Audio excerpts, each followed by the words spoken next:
Hello friends, HDFC bank को समझ लेते हैं।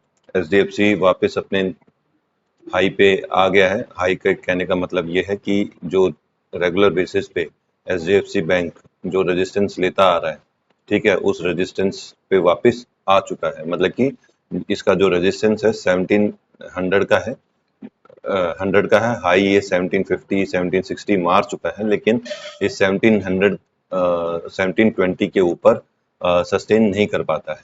ठीक है, तो वो लेवल हमने एक बार चेक कर लेते हैं क्या है। ये लगभग 1720 के आसपास का लेवल है, जिसको ये सस्टेन नहीं कर पाता। मतलब कि इसके ऊपर क्लोजिंग नहीं देता है और क्लोजिंग देने के बाद वहां रुक नहीं पाता है। तो अभी एचडीएफसी में हमारा क्या सीन बनता है। अभी एक चीज मैं आपको मोटा मोटा समझा देता हूँ। ये वीकली टाइम फ्रेम पे चार्ट में डिस्कस कर रहा हूँ। तो जैसा हम देख रहे हैं, वीकली टाइम फ्रेम पे हमें कोई क्लोजिंग नहीं मिली ऊपर। ठीक है, ये रेगुलर बेसिस पे यहाँ रेजिस्टेंस लेता है और नीचे आ जाता है। तो अभी हमें क्या करना है। अभी दो चीजें हो सकती हैं। क्या तो हमें डेली टाइम फ्रेम पे ही इस 1720 के ऊपर अगर क्लोजिंग मिले तो हम ट्रेड में घुस सकते हैं, या वीकली टाइम फ्रेम पे हमें कोई क्लोजिंग मिले तो हम क्या कहते हैं, इसमें दोबारा एंट्री ले सकते हैं। ठीक है, और दूसरा जो ऑलरेडी एंटर्ड है, ठीक है, जो ऑलरेडी एंटर्ड हैं उनके लिए तो मैं कहूंगा कि यहाँ पे निकलना बेटर रहेगा, या वेट कर लें अगर उन्हें कोई क्लोजिंग मिलती है ऊपर की तरफ। और अगर वो वीकली टाइम फ्रेम पे मिल जाती है तो वो बहुत अच्छा है। डेली टाइम फ्रेम पे मिलती है तो उस एक दो क्लोजिंग मिलनी चाहिए। एक क्लोजिंग से हम बिलीव नहीं कर सकते, भले ही वो वॉल्यूम के साथ हो। इसका मैं एग्जांपल आपको दिखा दूंगा। डेली टाइम फ्रेम पे मैं एक बार ये चार्ट डिस्कस करूंगा, अभी वीकली टाइम फ्रेम पे कर रहा हूँ। तो अभी जो हम क्या कर सकते हैं, अभी पहला तो कंडीशन ये है, जिन जिन लोगों ने यहाँ लिया है, राइट, और उनका व्यू ही 4-5 महीने का था, 4-5 महीने में या एक साल में यहाँ तक ये टारगेट था, तो वो लोग अभी निकलने में अगर निकल जाएं तो बढ़िया है। और जिन लोगों का व्यू भाई 2-3 साल का, 4 साल का, ज्यादा का है, तो वो आराम से बैठे रह सकते हैं, क्योंकि स्टॉक बढ़िया है।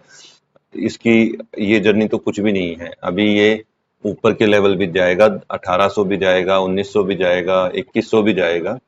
ठीक है, तो जो लंबा सोच रहे हैं वो आराम से बैठे रहें। हो सकता है अभी क्या पॉसिबिलिटी है, अभी हो सकता है ये यहाँ रेजिस्टेंस ले, पहली कंडीशन, यहाँ रेजिस्टेंस ले, और रेजिस्टेंस लेके ये इस लेवल तक वापस आ सकता है।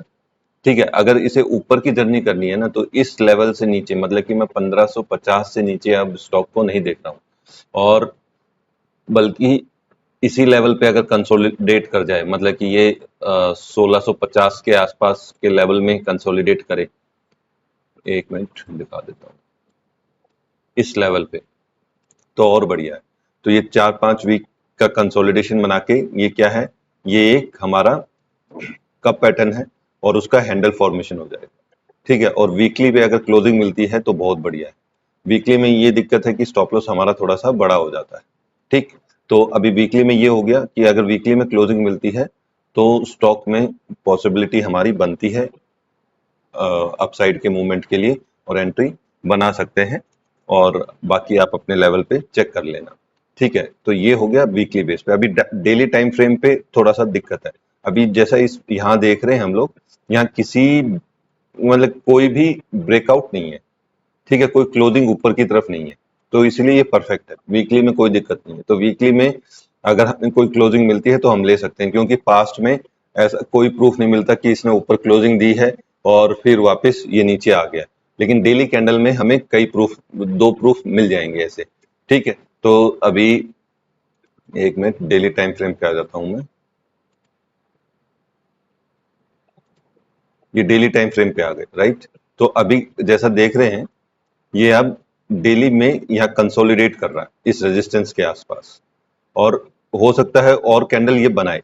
ये अगर 5-6 दिन का 5-6 दिन बोल रहा हूँ, ये मतलब कि 3 से 4 वीक का कंसोलिडेशन, मतलब कि 10 से 15 कैंडल का कंसोलिडेशन यहाँ मिल जाता है।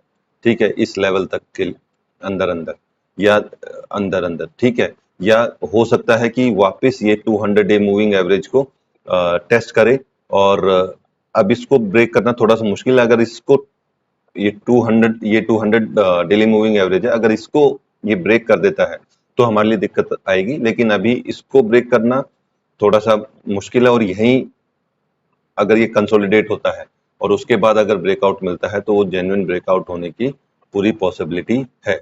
ठीक है, अभी एक और चीज है जो मैं आपको दिखाना चाहता हूँ। इसमें 1 मिनट मैं वॉल्यूम को ऑन कर देता हूँ। ठीक, अभी जैसा मैंने बताया था कि वीकली में हमें कोई प्रूफ नहीं मिलता कि हमें ब्रेकआउट मिला है, लेकिन डेली में हमें है प्रूफ जहां हमें ब्रेकआउट मिले हैं लेकिन वो सस्टेन नहीं हुए। ठीक है, ये 2 ब्रेकआउट है, तो इसीलिए डेली पे हमें थोड़ा सावधान रहना पड़ेगा। जब तक वो 1-2 कैंडल ऊपर सस्टेन ना कर जाए, इसके ऊपर 1-2 कैंडल ना बन जाए, ठीक है, हम ट्रेड के बारे में नहीं सोच सकते ऊपर के लेवल पे। अभी क्या है, जैसे इसने ब्रेकआउट दिया, अब खास बात क्या है, ये जो वॉल्यूम है ये कम थी और जिस दिन ब्रेकआउट दिया ये वॉल्यूम अच्छी थी। ठीक है, तो वॉल्यूम के साथ ब्रेकआउट मिला लेकिन सस्टेन नहीं हुआ। अगले दिन क्या हुआ, गैप डाउन हो गया। अब यहाँ पे क्या हुआ, इस लेवल पे ये मानते हैं कि वॉल्यूम कम थी, तो इसलिए इसमें तो हमारा थोड़ा सा देखना बनता था कि एक और कैंडल बन जाए। तो इन दोनों केसेस में है ना, ब्रेकआउट सक्सेसफुल नहीं है।